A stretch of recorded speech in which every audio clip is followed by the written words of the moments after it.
Welcome to A Drop of Silence, the groundbreaking podcast series that dives deep into the realms of controversy. Join us as we bring special guests who share their extraordinary experiences and offer unparalleled insight into history, today's news headlines, and the future. Get ready to embark on a thought-provoking journey where silence speaks volumes and the truth lies somewhere beneath the surface.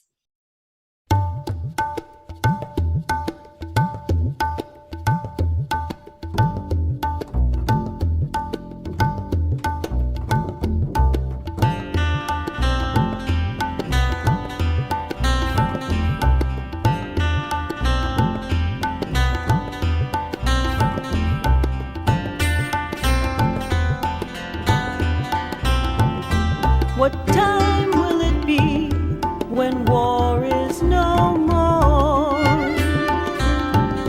When bullets are melted and the warships moor. Shalom. My guest this week is Yale Strom. I wanted to explain to you why I chose to have Yale on the show. He's one of the most extraordinary men you'll ever meet. He's one of the smartest men you'll ever meet. He was born in 1957, a few years after me. I think everybody was born after me at this point in time. But he loved music and he was going to be a lawyer, but he turned around and became a klezmer musician. And Yale, being the intelligent being he is, wanted to explore klezmer music further and decided to make his PhD on the origins of klezmer music. And while this man did this, he went to Romania, found out that a lot of the klezmer music came from gypsies, Romanian gypsies, at which point he found out that the Nazis almost completely obliterated the Romanians from the world. And what a sad, sad situation that would have been, because they're very gifted people. And Yale takes all of his music. He's got Yale Strom and the Hot Pastrami's. And as that developed, and he's written music for movies, he's done all these amazing things. But the other thing he did was made a band of musicians from all different ethnicities. So you've got Indians with that beautiful East Indian music. He's got Arabs, he's got Jews, he's got Irishmen, Scotsmen, and they all come together.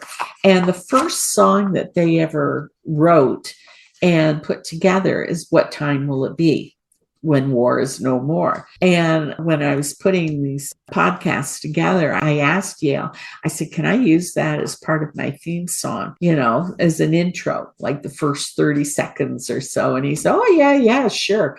He said that I'd be my honor. So we're going to play the entire song for you so you can hear all the different types of musicians that are in there and the different instruments. It's a fabulous piece of music. Hello, everybody, and welcome to today's podcast in the A Drop of Silence series.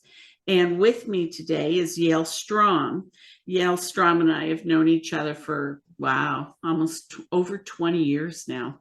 And Yale is an American violinist, composer, filmmaker, writer, photographer, and playwright. The only thing you don't have in there is ballet. Yale is a pioneer among klezmer revivalists in conducting extensive field research in Central and Eastern Europe and the Balkans among the Jewish and Romani communities since 1981. Initially, his work focused primarily on the use and performance of klezmer music. Gradually, he examined all aspects of their culture from post-World War II to the present. In the more than 3 decades since his initial ethnographic trip, Strom has become one of the world's most productive and influential scholar artists of klezmer culture and history. Welcome to the show. Thank you, Pam. Thank you for inviting me. Okay. I mean, your list is so long, I don't even know where to begin. So I guess let's begin at the very beginning, because a lot of people who'll be listening to this will not know what klezmer music is, or what the difference is between klezmer and finjan music. So maybe we start with that definition. Well, okay. So klezmer, first of all, the word itself is from a Hebrew word, a compound word, which is pronounced actually klezmer in Hebrew. And it's very simple. Clay means tools or utensils. Zemer means melodies. So it's literally the tools of the melody. And my violin or a trumpet, a clarinet, flute, that's a tool of the melody. The pronunciation changed as when the Jews were in Eastern Europe, and slowly around the 5th century, we start getting a new language among Jews, and that's Yiddish. And so that's the pronunciation. So klezmer music is what we would just simply say Yiddish. It was instrumental music, I want to say, though we have people do sing now. They did sing. It was generally instrumental music, generally party music, dance music, and of all the occasions that kept Jewish musicians busy, the one would be weddings, whether they're playing Jewish weddings or non-Jewish weddings. The music has changed over the years. It's because, like the people will say, well, this is not the klezmer music that my grandparents listened to, or an old 78 that I have from 1912. And that may be true. But first of all, traditions change, people change, nothing stays in amber. And I always tell people, well, that recording you have from 1912 is beautiful, but the klezmer, the Jewish musician in Odessa, listening to it in 1812 is saying, well, but it's not quite how I play it. Yeah. And the guy in 1412 says, well, who's in, let's say, Strasbourg, France, he says, well, but neither of those takes on that tune are how I see it. So music does change. For the lay people, it's often in a minor key, but not always. There are some, minor often tends to be sad, we often think, or a little melancholy or mysterious. Major keys, happy, exciting. So, but it can be a combination. This scales, though, what makes klezmer what it is are the tonalities, the scales that we would sing with our voice, because the oldest instrument for Jews or for humanity is the voice, right? Not a violin or a flute. So there's these ancient chants. So I say the music is even older than the word Judaism. It's older than this monotheistic religion we call Judaism. We were Semites. We were a tribal people. We wandered. Semites, Hittites, Edomites, Moabites. We were one of the ites. And we have these scales.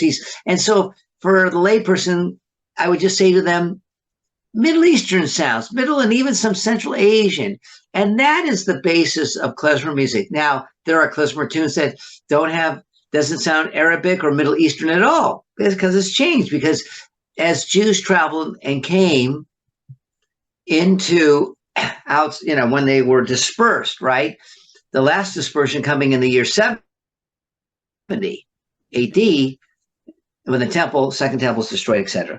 So now they're all over the Roman Empire, North Africa, all the way Portugal, Spain, parts of the Ottoman Empire. And guess what? Musicians have good ears. They hear other local melodies and they mix the sounds that they're hearing with their Jewish chants that they had been singing for hundreds, if not 1,000 years. And that's it. So that, it's Jewish music. Now, for those who want to say, yeah, but what about the klezmer I've been listening for the last 30, 40 years? Yes, that klezmer that you hear, that klezmer, yes, that's klezmer music. It has a certain rhythm. We have certain instruments that play it. That is coming from 1600s, 1700s. It's starting as Jews are in Poland, Ukraine, and that's kind of the focus of where a lot of our Jewish history is coming from. Then you're getting those sounds. And lastly, klezmer was really influenced because we think often, oh, trumpet, trombone, tuba, loud, in your face brass. Truth is, it was not. It was strings, violin or cello, violin, cello, bass, maybe, hammer, dulcimer, which we call in Yiddish the cymbal. Yeah. People know what I'm talking about. Open up your piano. That's the grandparent of this instrument, or I should say, the grandparent is the cymbal. This is the grandchild, is the piano. Maybe a simple drum, but starting in the first third of the 19th century, you're getting brass instruments and strong rhythm. That's coming from the Tsar. Okay. That's coming from the military influence of klezmer music. Okay. And then what's finjan? Well, that's the Middle Eastern, the most Middle Eastern. So it sounds Israeli or it sounds Arabic. Yeah, I'm not using the word Muslim because that's a religion. That's not the culture. That's not the religion. That's religion. The same. So it's Jews and non-Jews who are hearing these Middle Eastern scales, and all of it sounds Middle Eastern. Where the klezmer music, you're also hearing some Polish songs and some Lithuanian and Hungarian, etc. So now, how did you get interested in this? I mean, you're obviously a very skilled violinist. How did you become interested in this? I always loved all kinds of music, including Jewish music. I heard it from my parents playing, whether my mom played the piano or my dad was singing, or synagogue music or records. But I never thought it would be something I would create a career from. I was going to go to law school at one time, and as I was studying I took the LSATs, and then I was waiting for hopefully acceptances or rejections. I went to a klezmer dance. It was here in San Diego, and it was one of the early revival bands, because klezmer had sort of kind of, for about in the 60s and 70s, late 50s to 70s, Yiddish, whatever. We want Hebrew Israeli culture. Yeah, Yiddish is the old country. Yiddish is the culture that we cry because it was predominantly killed off in the Holocaust. Anyhow, I go to this band, this klezmer band, and it was a large band, about 12 pieces, brass and winds and woodwinds, as well as some strings. And I went up to the leader because they were doing some new arrangements. They said, "Oh, this is Jewish music." I know, but it's a little different. I love it. So I went to the guy, just kind of innocently say, "Hey, as summer's coming up, maybe you need another violinist, or if your violinist gets sick or whatever." And basically I was saying, "I'd love to jam with you." And it was basically, "Kid, don't call us. We'll call you." And so I said, "Oh, okay, wow."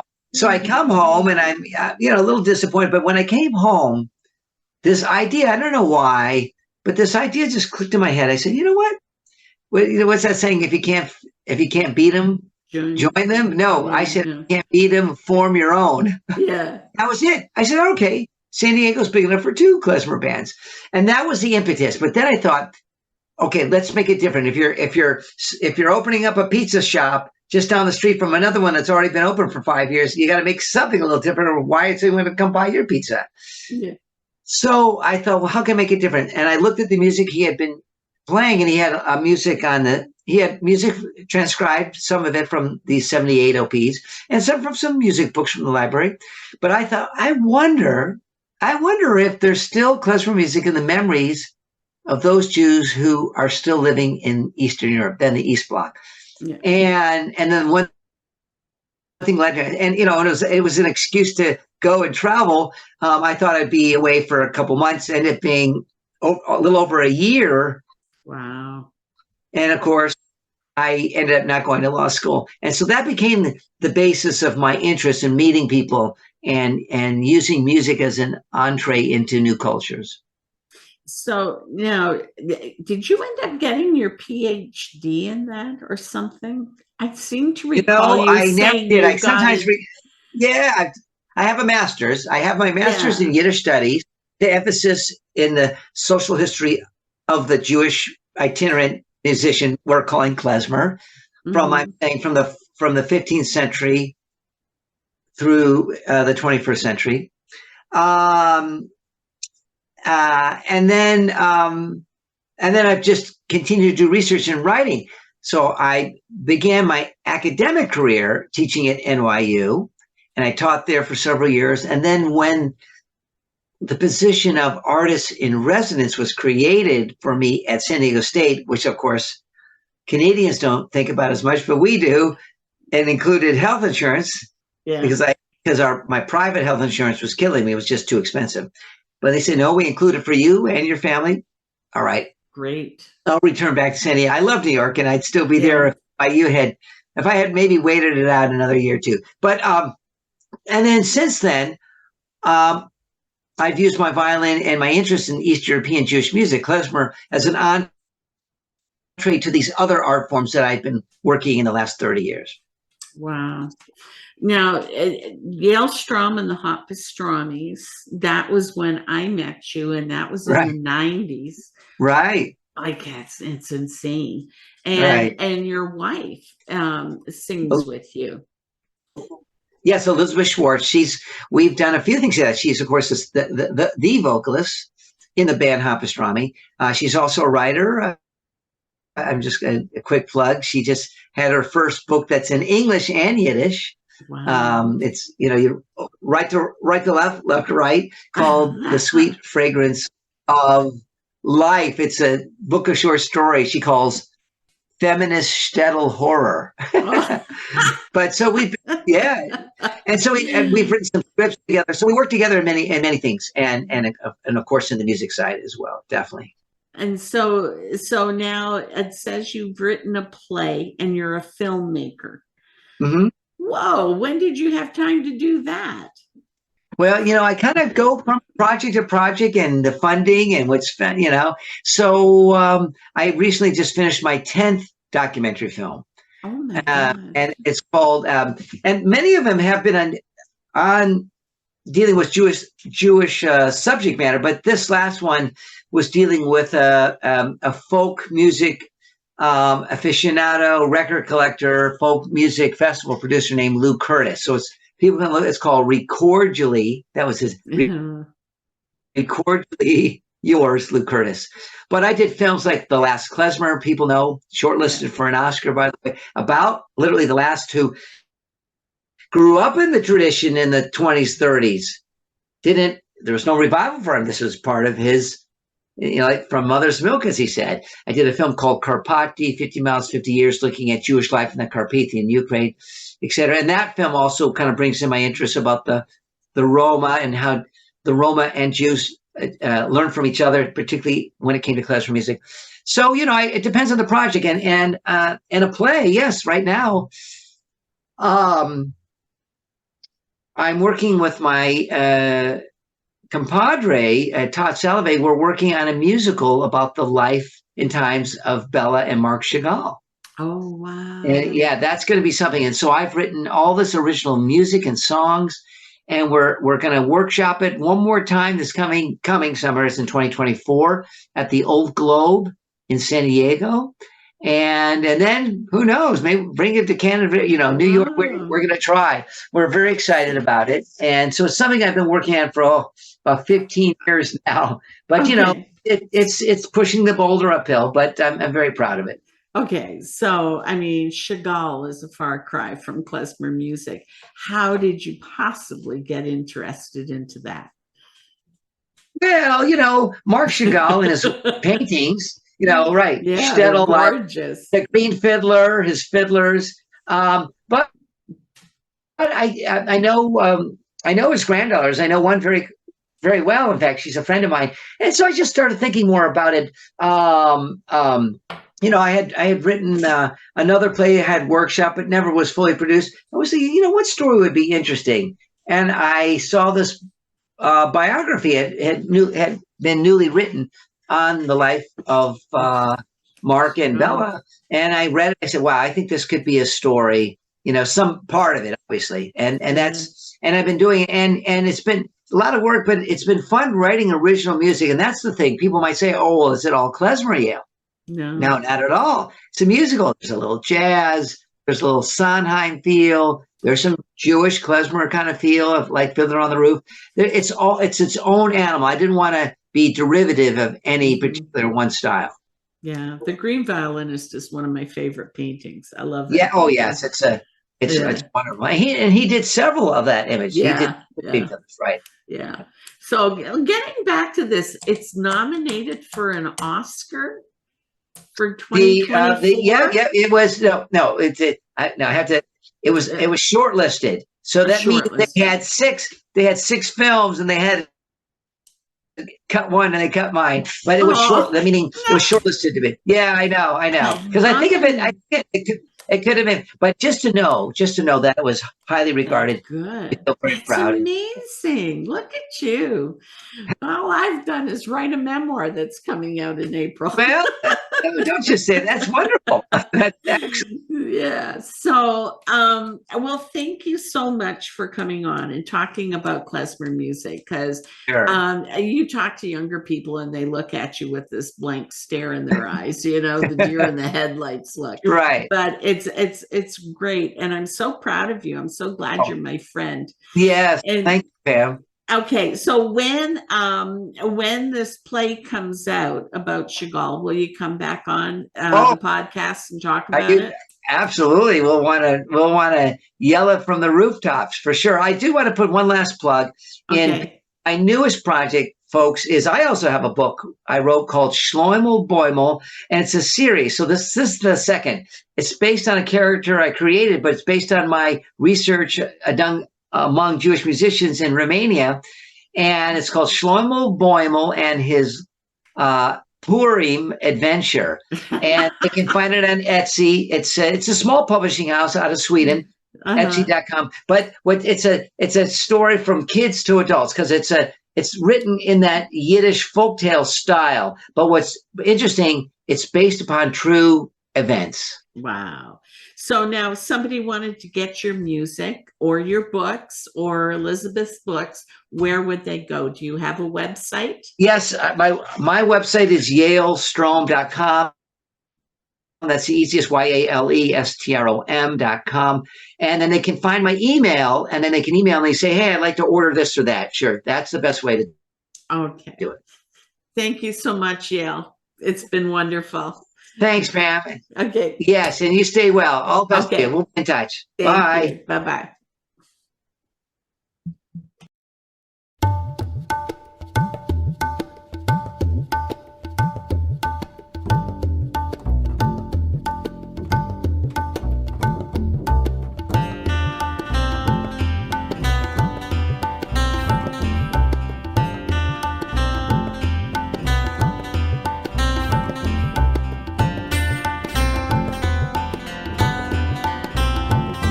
What time will it be when war is no more? When bullets are melted and the warships moor? What time will it be when greed is no more? When your needs are mine and my excess yours?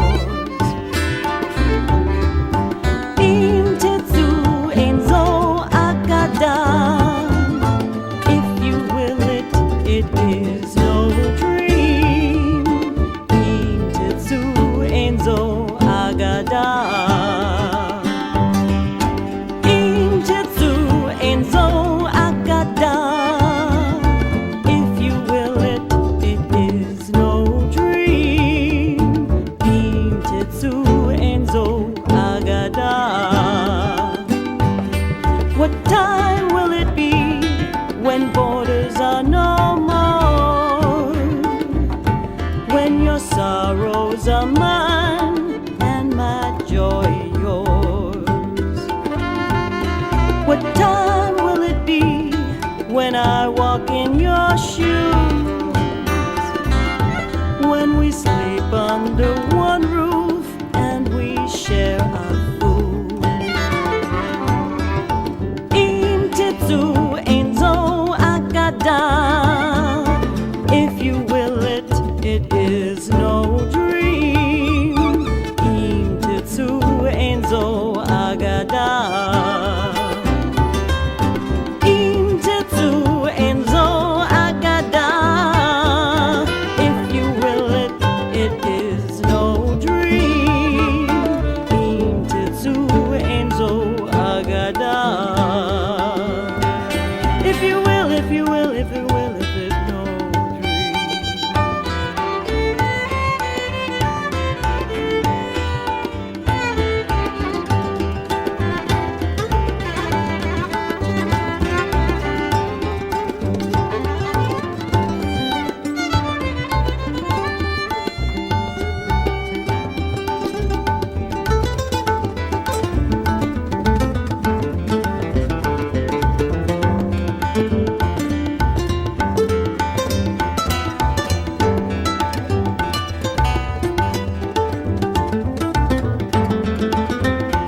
What time will it be when we take a stand?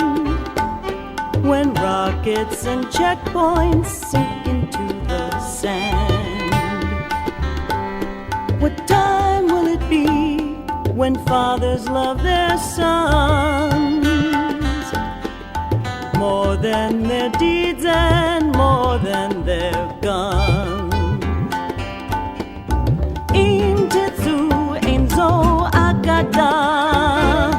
If you will it, it is no dream. Im tetsu enzo agada. Im tetsu enzo agada. If you will it, it is no dream. Im tetsu enzo agada. When we share our homes, when one bridge is made from many different roads, what time will it be when we turn away from fear? When your God and my God smile through their tears. In tetsu enzo agada.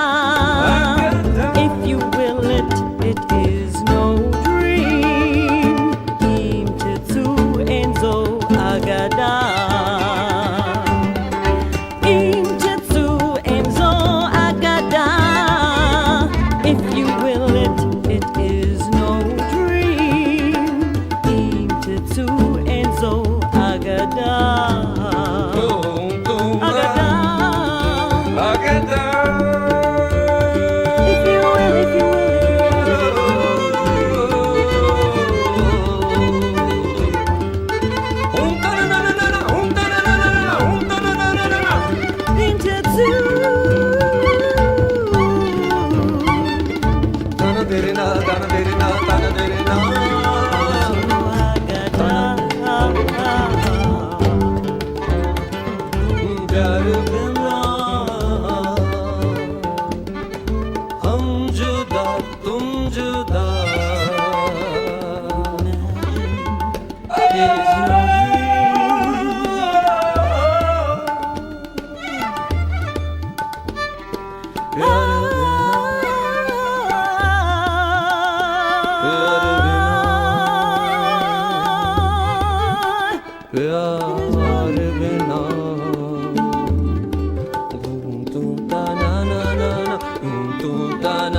This podcast is brought to you by Unbreakable Bindings Publishing Company. Executive produced by Lori Baldassi, produced by Ryan Richardson, hosted by Pam Goldstein.